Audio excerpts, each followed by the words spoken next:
Right, in this video we're going to look at questions 10 through 15 on the exam review. And so the first one says, what is f composed with g of x?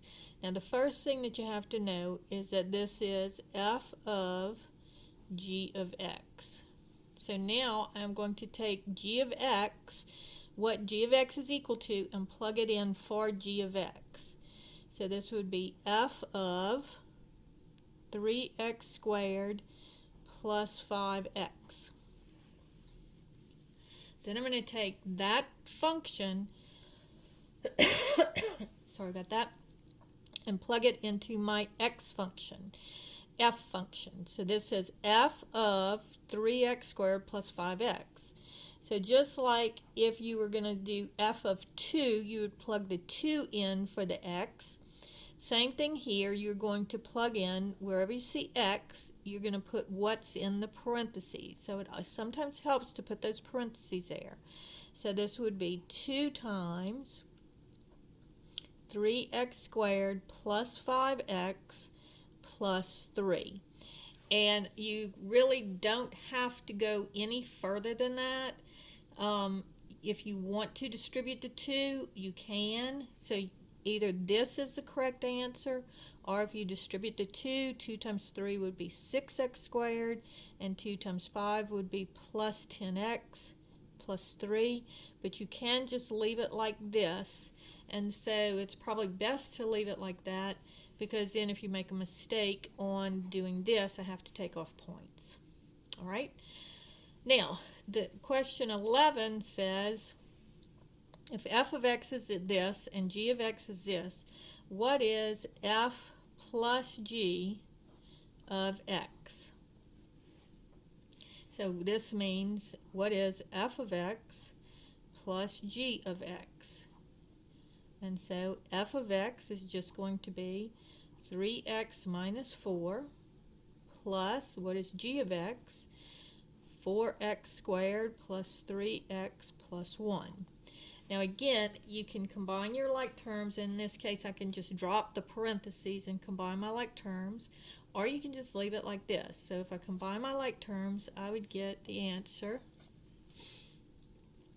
4x squared, and then the 3x adds with the 3x to give me plus 6x, and then the negative 4 plus 1 gives me negative 3.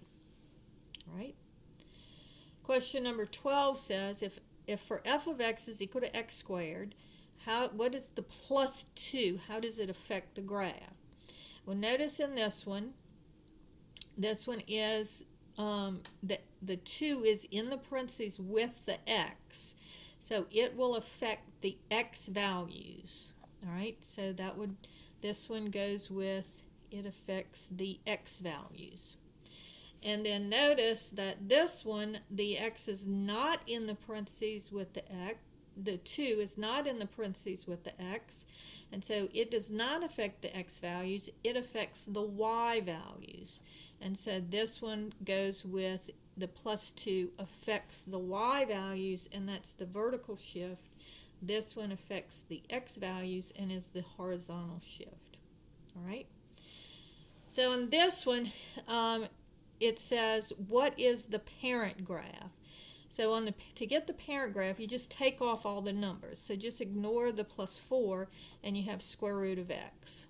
So the parent graph would be f of x is equal to the square root of x. Now, what is the transformation? Well, notice that the plus 4 is under the square root with the x. So this is going to affect the x values. And what I do is I say x plus 4 equals 0, and subtract the 4, x is equal to negative 4. So it's going to shift it to the left 4. And then everything else, if they ask what is, and you have to make sure that you put down that it doesn't stretch or compress, it doesn't reflect, and it doesn't have a vertical shift. So on this problem, let me get to the problem on the homework. So on this problem, when it says, what does it do? Is it choose a transformation for reflection? You have to go to no reflections, okay? So you have to come on here and hit no reflections. You can't just leave it where it says select an answer. You have to hit it or it's not going to give you the points for it. All right? Now this one again, if I just take off the numbers that I'm adding and take off this number that I'm adding, I get the cube root. So the parent graph here is f of x is equal to the cubed root of x. And remember, that's a sideways snake. This is a sideways parabola. And it says, what are the transformations? So this is going to affect the x values. This is going to affect the y values. So it's going to be, if x plus 1 equals 0, x is equal to negative 1. So it's going to shift it horizontally 1 to the left. And then this is a shift, and remember this takes on the same, it's on the opposite side already. So this is just going to be y equals 6. And so this is going to shift it up 6. All right?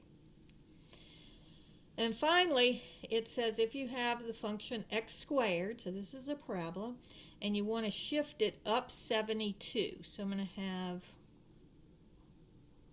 it shifts up 72. So the y shift is on the outside, so that's going to be out here.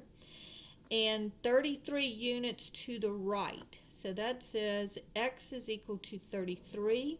So if I set it equal to 0, I get x minus 33 equals 0. And so in the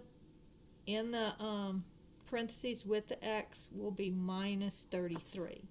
So remember, it's the opposite sign. So since this is going to the right, it's the opposite sign for the x shift. All right? So when you're composing functions, you plug in the first function first, and then you take that value and plug it into the second function.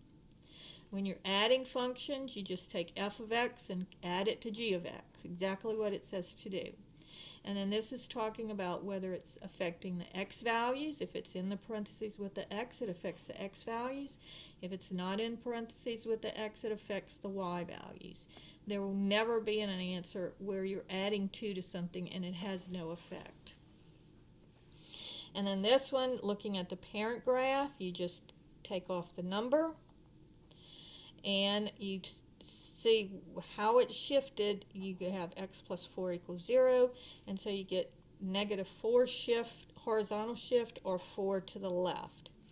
This one, same thing. It's a cube root function, and it shifted to the left 1 because it's the opposite sign, and then it shifted up in the y direction because it always stays the same sign.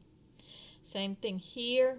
It's just going backwards. You're taking the x squared function up 72, so it's on the outside of the parentheses, and then the 33 is on the inside of the parentheses because that's a horizontal shift, the x shift, and it always takes on the opposite sign.